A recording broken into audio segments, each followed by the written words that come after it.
Hey sis, Hey sis, how you doing? I'm doing great.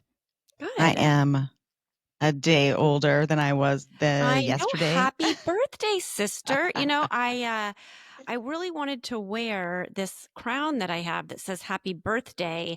However, it's at the firehouse, so I couldn't Oh, get to it and I didn't have time to go to Paper Source and get another one. But that's okay. just That seems, pretend I have a little happy birthday crown on I'll to just wish my draw it beautiful on in sister. editing.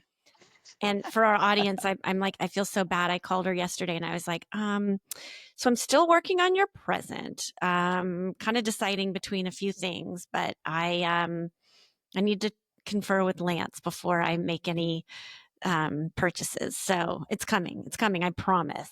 Oh, please. I don't care that much, I promise. But mom also was like, well, you didn't tell me what you wanted, so That's what she told I'm just me. gonna wait to She goes, say what you want. I go, what'd you get Whitney for her birthday? Well, nothing. She didn't tell me what she wanted yet. You didn't either. So that's why I haven't gotten you a present either.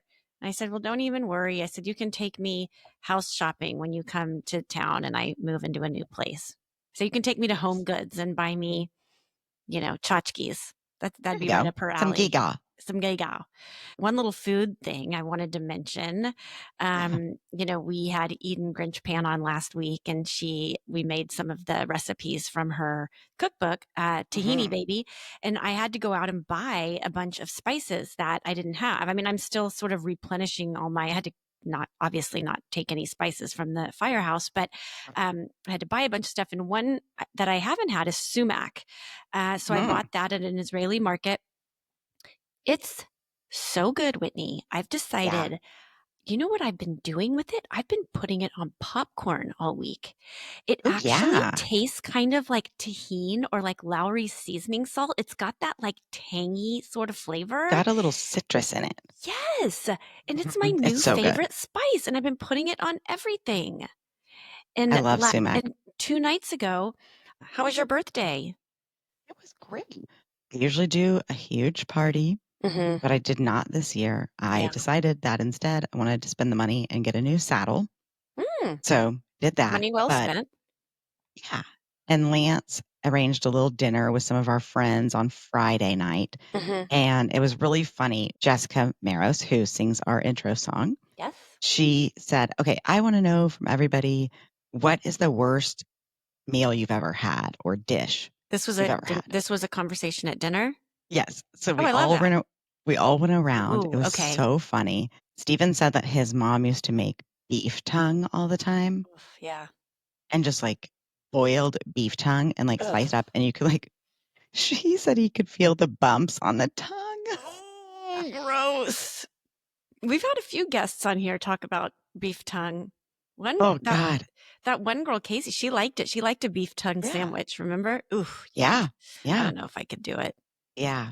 And then Jess said that she was in New Orleans one time and she like has always loved turtles and Mm. she had like a turtle necklace on and I think they went to Antoine's Oh God. Yeah, and which is somebody great. ordered the turtle soup Oof. and she was eating it and she was like, this is so good. What is it? And they were like, oh, it's turtle soup. And she was like, Oh, I know. It's so sad. I know. It's like I went to that turtle sanctuary in the Grand Cayman one time when I was there on vacation, and I thought it was like I was looking at all these little turtles and baby turtles and different sized turtles, like, oh, it's so sweet. And then the tour right. ended and there was a turtle cafe there. It was so Oh abusive God, and that awful. is And I horrible. started crying and I was like, this is the worst. Why did we come here? Oh I was God, that's duped. I was awful. told it was like a sanctuary. It was not. It was Right. a farm, N- a turtle farm, No, and then you get to eat turtle burgers at the end. yeah, not when you can either purchase some turtle soup or like No. purchase a shell to take home. Yeah, like shell purses in the gift shop. Mm. Kidding. That's so gross. I don't know what was But there. Austin, of course, had like funniest answer. He said that in college that they had like a squirrel problem at their house. Oh no. And so they caught it and they fucking ate squirrel. Oh yeah. Well, people do. I Poor little guess. Oh God. I know, Listen, I've not wanted to me. shoot a bunch of squirrels in our backyard. They're little, Oh. I know, but I Yeah. don't. but they're annoying. There's not But a lot of meat on a squirrel. That's the thing. It's got to be kind of like yeah. gamey, and I don't know. Oh, God, I don't I even draw wanna the know. line. What category does squirrel meat fall into? Game, I would think. Yeah. Small Oh, game. well, I had dinner with Dad on Saturday night. Mhm. We went to one of your old favorites, Blue Plate Oysterette, Ah, love that and place. it took him like 30 minutes to decide, I always want to come here and then I never know what to order. So Sounds he ended so up, like him. yeah. And he's like, God, and he's like, I don't know. And then he ended up ordering lobster mac and cheese, which was good. But my story is that completely unsolicited, we were kind of talking about the podcast and stuff like that. And then he was like, I was targeted on Instagram for these things called toppers. Have you heard of them? And I Oh was like, my God. I've uh-huh. had this conversation with him. Oh my God, I'm feeling so insecure. He's like, you know what a topper is? And I was like, no. And he's like, it's these little hair pieces that you can put on. It can help with your forehead. You and your sister it can help cover your foreheads. And I was like, oh, okay. Yeah, no, I know I've got a big forehead, but, he's like, yeah, no, I mean, I'm just saying, they look really real, and you could just have this full head of hair. And I was like, okay, thanks. And I'm like, hmm, how bad do we look? We must look so bad. So I went home and of course I Googled toppers and I started going down the topper rabbit hole. You went from the topper to the bottom?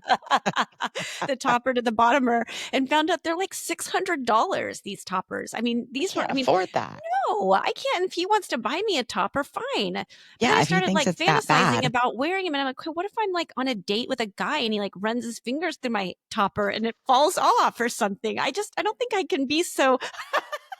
Oh uh, my I don't. gosh, yes. I sent him some photos from our photo shoot, and he Oh, was that's. like, "So, Oh hey, no. I was thinking that I was looking at those photos. They're beautiful, but, you know, you and your sister, have you guys ever heard of toppers?" And I was like, "What?"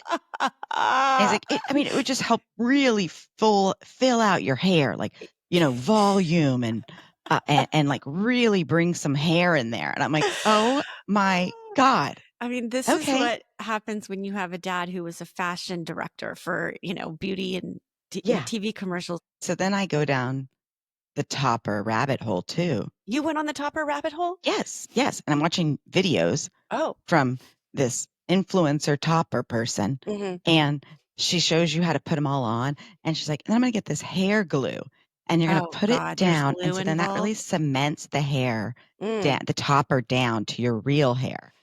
Yeah, I feel like this is way too much effort for either one of us, and, you know what? I love you for your big forehead, sister. Me too, it's something we share, one of Yeah. the many things. It just means we're really smart. We've got really big Yes. frontal cortexes, I guess, or Yes. yeah, I don't know. I've But literally had that on the list for my intro topics for the last 3 toppers? weeks. Oh my god. Yes. Well, I just couldn't wait to talk about it because I thought it was hysterical. I guess we know what we're getting for our birthday from dad. If you want wit, maybe I will give you a topper for your but $600 is a lot. Maybe there's a topper mini that I could get for less money. I don't know. Just the bangs, just the bangs. That's really all we need is the bangs. Oh, Goodness. Well, that is so thanks, funny, Dad, for the constructive criticism. We love you so much. right? Yeah. I mean, I'm not Somebody's got opposed to it. It actually looks really good. I bet it's gonna look good on, we might just want it for the podcast, just, so that our foreheads aren't so distracting to our viewers on our clips and stuff. Maybe we'll get more followers. I don't know. Oh But I'm not gosh. sure I'm ready to wear it out in public. That could be disastrous. Yeah, we're gonna have to experiment with that for sure. Yeah. I did have a funny story about Mama had us over for my birthday. She's like, "When do you want to go out for your birthday?" I said, I think I'd rather have you cook my favorite childhood meal, which is her garlicky rosemary shrimp."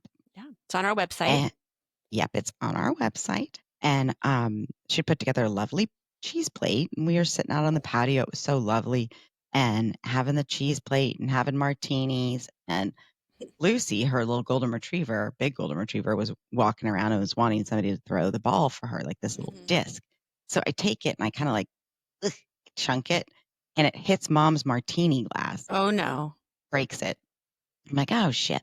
So I go in, I make her another one. And then we get to cooking. Uh-huh. And she's like, okay, what's going on? Okay, let me look at this recipe. Okay. All right. I'm like, Mom, what's the big deal? And she's like, well, I've had martinis and I'm a little drunk. Oh no. So I'm like, all right, well, let's get in here and do this. Let's knock Yeah. this out. Okay. But I always tell you, like, don't make mom too big of a martini. Right. And you did. And because I made her that first one, I didn't know how much she had had in that. And then I made her Clearly another plenty. one. Yeah. I know as a rule of thumb, it's best to stick to one martini before dinner, Yeah. if you're And like a cooking. 3 ouncer. Yeah. Not a Courtney pour. That was Exactly. really funny, though. That is funny. Well, we've got a really exciting guest on our show today, Chef Asheesh Danee. He is a very sought after private chef in Los Angeles. His pedigree runs deep. The resume on this Yeah. man Yeah. and the places he's worked and the different food is incredible. He's trained under like insane culinary icons. He's Mm-hmm. cooked at Buckingham Palace. I still think he worked for Princess Diana. He's fascinating and a range of different cuisine too. Oh gosh, everything from Indian food, which I think is a specialty, but he cooks Mixing in like with Italian, Italian and just French because he's trained awesome. all over the world. He's got some really crazy kitchen conundrums. I think everyone's going Yes. to really like it. And stay tuned to hear what the Queen Elizabeth's favorite sauce is. I could listen to him talk all day. I just love Yes, his voice. he has a great British accent. Yes. But yeah, he's wonderful. Let's jump into Chef Asheesh Danee. And I love you. I love your show. Love your show. Hey, sis. Hey, sis. Whitney, you know how you're the one that usually stalks people at parties to get them to come on our podcast? Well, Mm-hmm. I'm actually guilty with the guest that we have on here today. Last year, I attended this gorgeous party, the most delicious food. And so I felt compelled to march into the kitchen and find the person who was at the helm of this food and introduce myself and try and convince him to come on the podcast. Well, that is how it's done, Courtney, and bravo. I am very proud of you. Mm-hmm. And I couldn't be more excited about this guest today. We have on Chef Asheesh Danee, and he's one of the most sought after private chefs in Los Angeles, and his pedigree would make anyone envious. And he has worked at Michelin star restaurants. He has worked at Buckingham Palace. A few of you might have heard of that. And we're so excited. So please welcome Chef Asheesh to Hey Sis, Eat This. Welcome. Thank you, Whitney, Courtney. Pleasure to meet you guys. Yes, And thank you. So Courtney nice to again. meet you. Yes, I know. So, well, okay, here's the real story. So, I did accost him at the party, but what happened was there was this past hors d'oeuvre that I'd never had before in my life, and it was called, later learned, called Pani Puri. Am I saying that right, Chef? Correct. Yeah. Yes. And it had vodka in it. It was the biggest carnival party in your mouth. It was so amazing that I scampered off to the kitchen to find who this person was that made it. I'd never have anything like it. So, Chef, will you tell my sister what this pani puri with vodka is? Certainly. It's a street food that's very commonly found in India. Pani Puri is meant to be a semolina cup, like a samosa mix. It's got potatoes in it, it's got peas in it, onions. So what I do with mine is a little different. The pani is meant to be dirty water, so it's tamarind water with mint and cilantro infused. I like to make it a little different in modern contemporary Indian cuisine. So what I ended up doing was I ended up going into and infusing it with vodka that's got cucumbers and mint already in it. Wow. And so I infused it with the vodka for about 48 hours, and then you burn off the alcohol just to give it the flavor. Yeah. And then the stuffing in the lentil puff balls or the semolina puff balls, I put steamed and mashed potato, black chickpeas. I put some mango powder, some It was pomegranate powder, garlic, infuse it with a little bit of fresh mint, and then I put a mint and cilantro chutney, chili, and then on top dip with some tamarind date. And so what you do Easy, is a you little take, easy recipe to throw together, you know? yeah, oh, it's super easy. Oh, I mean, come it's on. quick. It's quick. And then what you do is you take the little ball that's about this big, Hmm. about, I'd say, half the size of a golf ball. Okay. And you put it in there. And then typically what you do is you pour a little water in it and the cup holds it and you eat it. Okay. What I did was did it a little different where I put it into a little ounce shot glass, put it on Hmm. top, you put it in and you take a shot. Oh, I love that. Yeah, it was So really great. It creative. was so creative. It was so That delicious. that is one of my clients' favorite appetizers. So whenever I do an event for that client, they always request that I do that appetizer. It's fun for a party because of the vodka element. Oh, yeah. But I like to focus on a lot of street food for little hors d'oeuvres at the beginning, for parties and events like that. Just I think when you start with the street food at the beginning, before you go into your, decadent cuisine and dishes, it opens up people. I mean, like Sure. you stormed into the kitchen and go, "What was that? What was that?" Yeah, I did. Were you like, excuse me? Probably, who is this but- crazy woman? It's a small home, so I always when I'm It's working. a really small home. If that's small in Europe, well, you did live in Buckingham Palace, so I guess that would be small to you. I'm very open when it comes into people wanting to come in the kitchen. Like this past week, they had a 4-year-old who loves to cook Mm-hmm. and loves to help mom in the kitchen. I'm like, okay. We put a little stool up, and they sat with me, and we did the steak and the appetizers. We cooked it.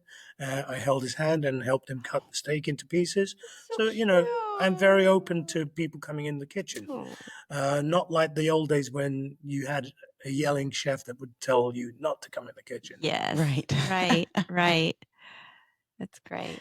Well, we want to dive into your past, and we want to know, where did you grow up, Chef Asheesh? I was born in Kenya, Nairobi, Kenya. Oh, okay. At that time, my grandfather and my mother's brother, older brother, had a restaurant out there, or a couple of restaurants and a movie theater. And the whole Idi Amin, the Asians being kicked out of East Africa, etc. We moved to the UK. Mhm. I was 6 years old when I moved. So pretty much I grew up in London. And when did you discover your passion for cooking? And it was kind of an accident when that happened. So, being the oldest. Oldest of how many? In the house. Oldest of 2. Okay. And my mother's sister lived close by, and during the summer holidays, she would drop her off her kids, and I had to look after everyone. And so you have to cook in the kitchen. But what made me discover is my mother's brother moved to Toronto, and he opened up a couple of restaurants out there. Wow. And Indian restaurants. And when we would go on vacation, I fell in love with the atmosphere, the way the cooking was, etc. And I wanted to, at the age of 13, 14, that's what I decided I wanted to do, restaurants and be a restaurateur. Wow. And so I went to university. I did a degree in international business management and a second degree in hospitality management. And I fell in love in the kitchen. My culinary aspects of the kitchen.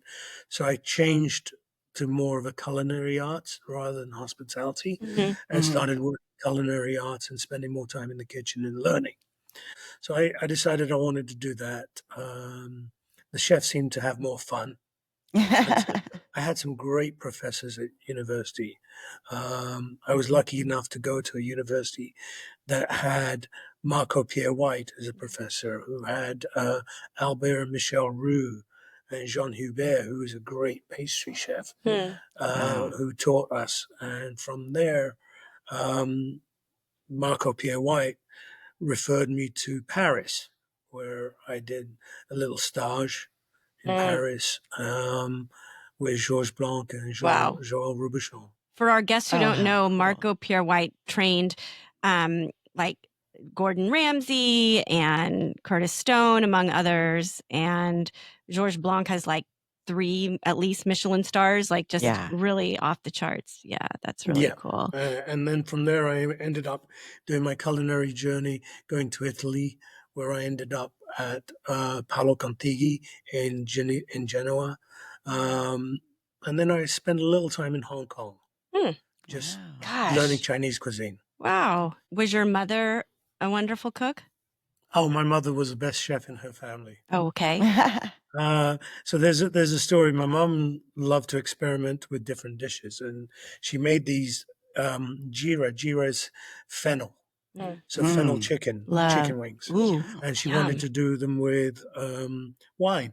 And I left a beautiful bottle of Puy Fusé, which is a $250 bottle of wine, Oh, God. next to a $3 bottle of wine. Okay. And my mother used the wrong wine bottle. Oh, no. Oh. Oh, no. Oh, no.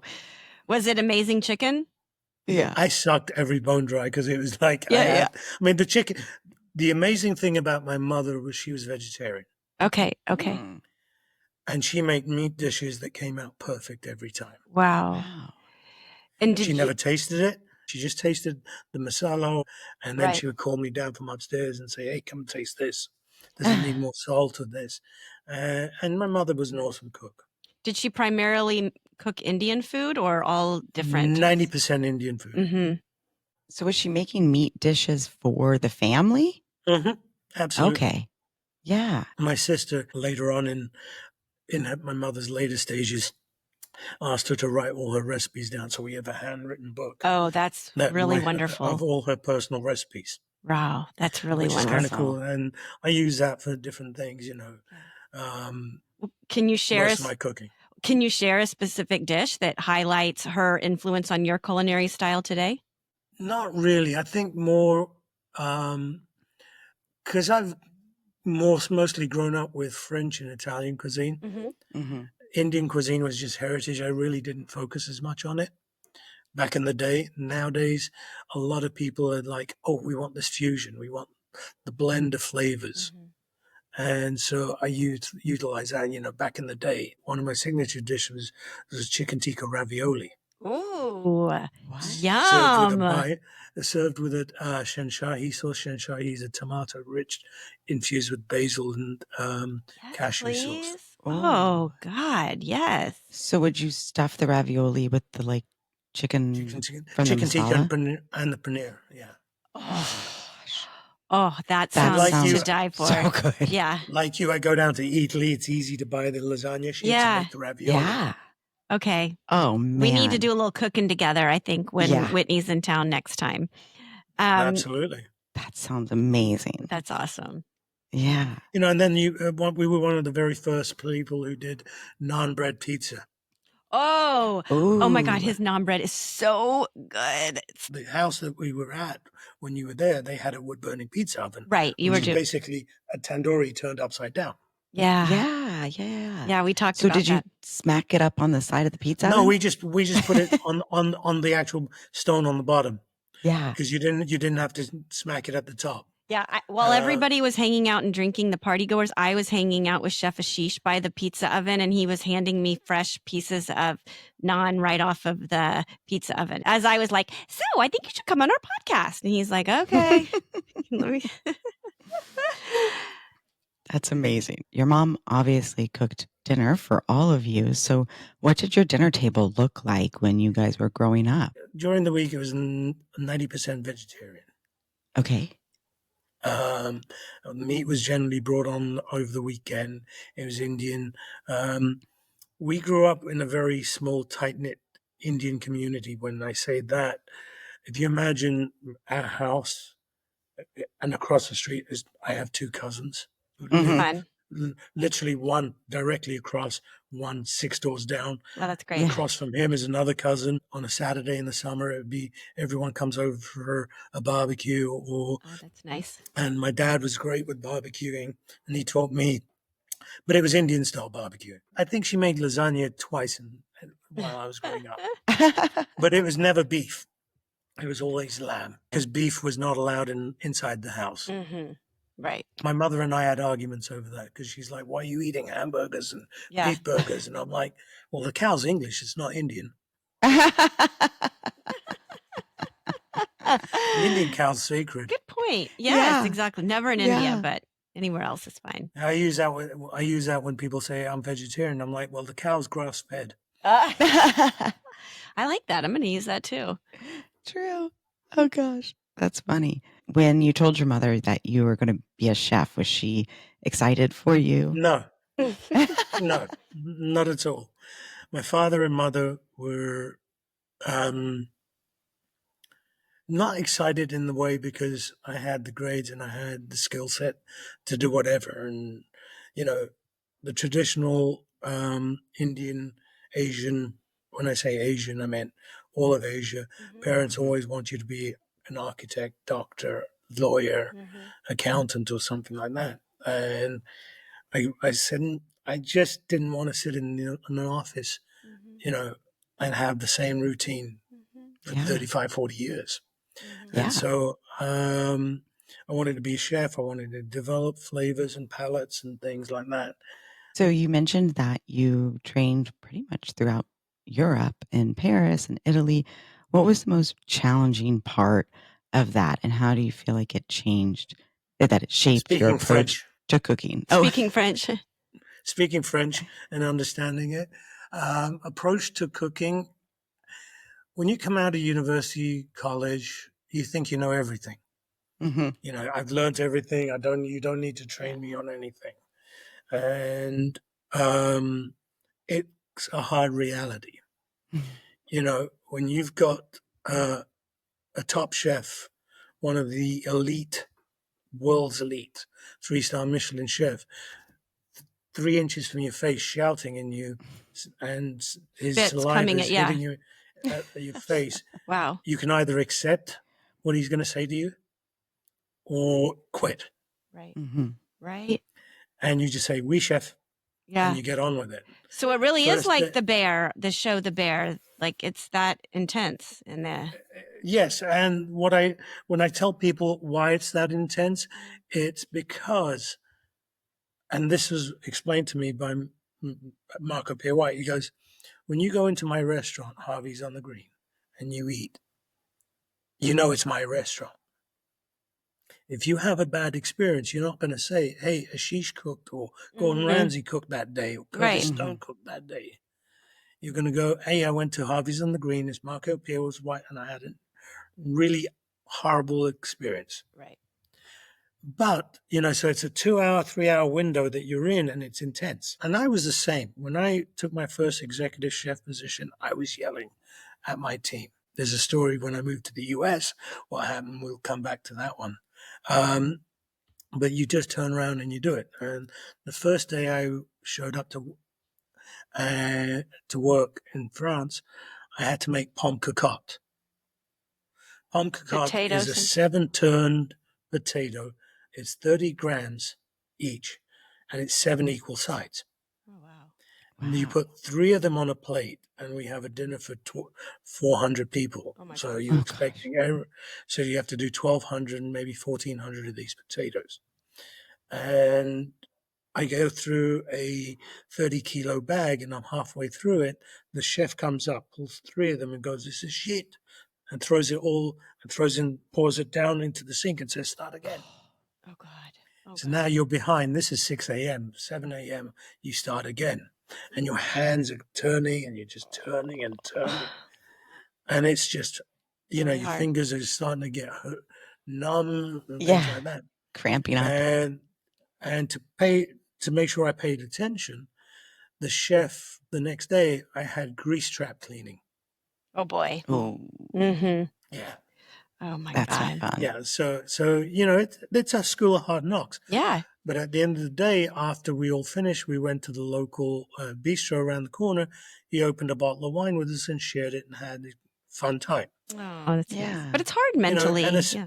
it's there. You know, when you have the chefs yelling at you, you're expected to understand why, because it's intense. It's their name. You know, Gordon Ramsay when he quit a restaurant called Aubergine in the UK, took all his staff, walked out with him. Mm. Even though he yelled at them, Yeah. all the staff walked out with him Well, you and said supported him. you were yelling at the beginning of your career. Has that changed over the years? When I moved to and the why? US, Okay. I moved to the US. Okay. And the US, in Europe, you could get away with certain things and protocols. And there wasn't discrepancies in the way you treated people. It was just, you did a job. Your job was to cook in the line. Yeah. I didn't need to tell you, thank you for doing your job. I Right. paid you. That was your thanks. Yeah. Right. Different attitude. So I moved to the US and I worked I was executive chef and food and beverage director at the Wyndham Bellage in West Hollywood, Sure. which is now the London Hotel. Yeah, I remember. Yeah. And I walked in there and I'd probably been there 3 months. And I get a phone call from HR and saying, hey, can you come down and talk to us? I'm like, okay. And they're like, are you okay? Is everything good? Is everything okay? And I'm like, yeah, everything's fine. The team's doing a good job. And she's like, so the team is doing a good job. I said, yeah. Well, we got a couple of complaints that you hadn't told them anything or said anything to them, and you've raised your voice a few times to the team. Oh boy. Yeah. We don't do that here in the US. And she understood because she was Spanish. Okay. And I'm like, why would I thank them for doing their job? Yeah. Isn't that what we pay them for? Right. She goes, well, the attitude in the US is more of the, well, let's hold your hand and guide you down the street type of thing. Mm-hmm. And so, she's like, you're very good. You do what you do and you do what you say, but, just say thank you and start coaxing people. And she used the old, it's better to get a fly with honey than vinegar. Yeah. Yeah. Yeah. So your clients have run the gamut from celebrities to royals. You've catered garden parties at Buckingham Palace, events at Wimbledon. Do you have a horror story that you can share from catering one of your events that we like to call on this show a cooking conundrum? Is there anything that stands out that was like, oh, shit? So we're doing an event. It's a Twickenham match day. So it's rugby. Okay. You're expecting 105,000 people attending. Oh, geez. At a stadium. It's packed. It's England versus Wales. Oh, gosh. And we're doing saddle a lamb. Oh. We've got 1,200 saddles of lamb that have been ordered. And we've ordered them months in advance. And we're getting about 1,200 of them. Oh, my God. That's a lot of lambs. Till receiving, I'll be there at 6 a.m. So we get there at 5:30, and there are 12 pallets of lamb sitting on the loading dock in the back door. We don't know what time it's been dropped off. Oh, boy. Oh, my gosh. So we take temperature of 2 or 3 of them, and a couple of them are a little high. I call the vendor and I said, I can't accept them. I'm sorry. Right. What do you mean? We have a bunch. We've checked 5 to 6 of them, and the temperature's, at the danger zone. Mm-hmm. I cannot accept them. I'm sorry. I need 1,200 delivered later on today. Oh, my gosh. He goes, we can't do it. You've got to accept them. So I said, look, the chef comes in and I can't accept them. He goes, what do you mean you can't accept them? They're sitting there. Yeah. I'm like, it's February. I know it's cold outside. It's cooler. But with the 5 or 6 I tested are at a higher temp. He goes, take those 5 or 6 out. I want you to test every lamb. Single one. Oh, my God. 1,200 lambs. So the thermometers in 1,200, I think they had to replace 100 of them. I wonder how many hours it took to take the temperature of 1,195 lambs. I can tell you exactly. 4 hours and 27 minutes. Oh, my God. Because we had to record every one. That's a grand scale kitchen cooking conundrum. Yeah. Yeah. Well, I got to take this back to Buckingham Palace because Yes. I need to know everything. Yeah. How did you get there? There's certain things I can't say about Buckingham Palace. How did you get the Yeah. Buckingham? Okay, so this catering company I was working for is responsible for running the garden parties. Mm-hmm. Garden parties are anywhere between 5 to 10,000 people attending, Oh, wow. and it's a tea party. Is this where And the they're queen done would in show up and just wave and? the queen would come in, she'd have her own, the queen's pavilion, where Mhm. she'd go and enjoy tea and Mhm. etc. And a lot of dignitaries were in that. Mhm. And I got to be the lead chef at one of these events. And you're not talking just, tea and crumpets or tea and Right. you're talking full on sandwiches, scones, pastries, Right. lumpia, a whole bunch of different foods. I did a couple of events and they did well. And I showed back up a couple of days later after one of the events, and my operations food and beverage director goes, "Hey, go to HR. I'll meet you there in a few minutes." And I'm like, "What? What did I do? Why am I Yeah. going to HR?" Well, back then it was called personnel. Okay. Right. Yeah. And I show up, and he goes, "Hey, you don't work here anymore." Now this is 2, maybe 3 weeks after I've done my last event at Buckingham Palace. I'm like, "What are you talking about? I haven't yelled at You don't work anybody. here anymore." Yeah. I didn't yell. I didn't scream. The event went well. What are you doing? And a personnel manager jumps in and says, "You're working at Buckingham Palace as one of our implants. Not would you Because like to work? You are working at Buckingham you are Palace. working. Yeah. You are working. You have been requested." Wow. Okay. What Wow. went through your mind? And like, I'm not in the army. Oh, Because right. back then, Buckingham Palace was run by the military, Yes. the kitchens, etc., military kitchens. There was no war, there was nothing. So the military, the British Army won a lot of gold medals for food, culinary, Olympics, etc. And Mm. so you have this, and Robert Irvine was running the Yes. kitchen at Buckingham Palace. So I show up at Buckingham Palace. I am the first non-military to take a senior position because I became chef de partie for sauces, and then Wow. eventually became chef de saucier. Wow. Do you have to be on call like all the time to just Oh no, make the no, no. win, or is it pretty? It depends. Now there's the private residences, and then there's the main kitchen. Hmm. So the chefs, they each of the royalty have their own apartments with private kitchens. Mm. Okay. Yeah. Yeah. So were you working under Robert Irvine? I was Yeah. down there with them. How was that experience? It was good, except I wasn't military, so he Yeah. couldn't order me around. Mm. But as a respect for the kitchen, you had to be there. Yeah. That was probably hard for him.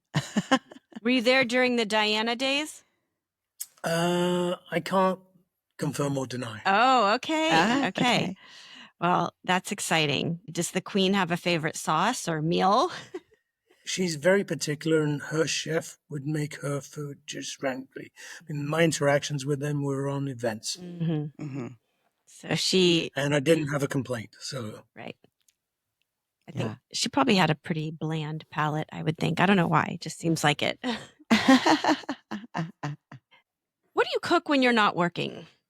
as chefs growing up in the UK, Mm-hmm. until family meal was invented, Mm-hmm. Hmm. you just grabbed a burger.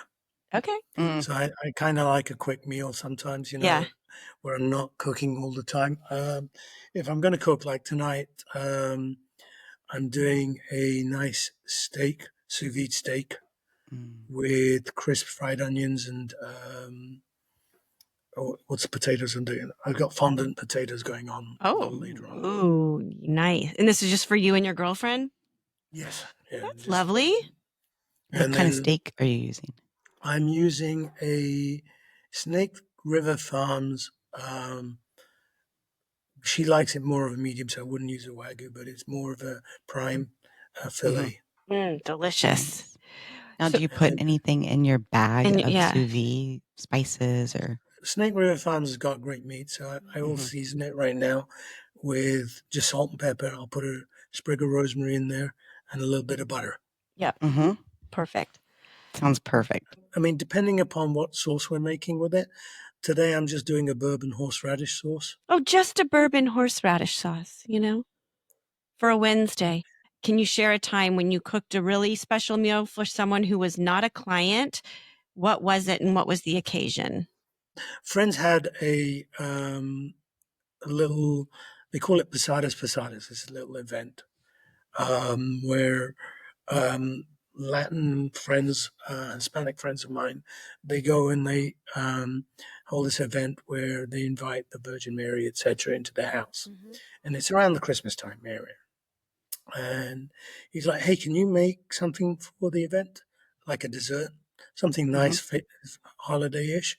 So I said, okay. So I created a white chocolate and cranberry bread pudding with a Suzette sauce. Suzette sauce. It's an orange liquored sauce with mandarin oranges and a caramel glaze. Oh, nice. That sounds really good. And festive. I made him a two 13, big trays. Mm-hmm. Yeah. This year he's asked me to make 4 of them. Oh, wow. Because they just went. Oh. People forgot the other desserts. There was tres leches. There was, the red velvet. I also made a red velvet cake with a chocolate ganache. Mm. Oh, now you're speaking my language, because that's your fave. I love the red velvet. That's so great. So that was one of them. And so the bread pudding comes up and it's served warm, and the Suzette sauce is on there, and people are like, oh my God, this is great. Well, I think we should move on to the rapid fire section so we can let the chef get on with his day and sous vide his fillets. Yeah, let's do it. All right, chef, you ready for some rapid fire? Sure. Okay. Favorite cocktail? Old fashioned. Favorite cooking utensil? My jewel sous vide. Totally agree with you there. Yeah, I love mine too. Are you all about breakfast, lunch, or dinner? Brunch. Brunch, okay. What's the most underrated ingredient? Ginger. I agree. Okay, finally, what would be your last meal? My mom's chicken curry. Oh, that's so sweet. I love it. My mom's chicken curry with, I would say, probably close second would be her lamb curry. Oh. Well, she sounds like a wonderful lady and was a wonderful influence on you. And you've had quite an impressive career, chef. So thank you for sharing all of your knowledge and stories with us here today. We really appreciate it. And tips. Appreciate it. And tips. I know. Anytime. Let our listeners know where they can find you. So my website is called opulentchefs.com. Okay. Pretty much that's it. Instagram is my full name, Asheesh Danee, Danee, and you can find me on those. Well, we'll put a link to all of that on our newsletter. We, again, thank you so much for sharing with us today. And to you guys, pleasure was mine. Hope to see you soon, Courtney, and you, Whitney. Let me know when you're back in town. I need some Pani Puri. Okay. I definitely will. Okay, we're going to end it like we always do. Courtney, I love you. I love your show. Love you. Love your show, Whit.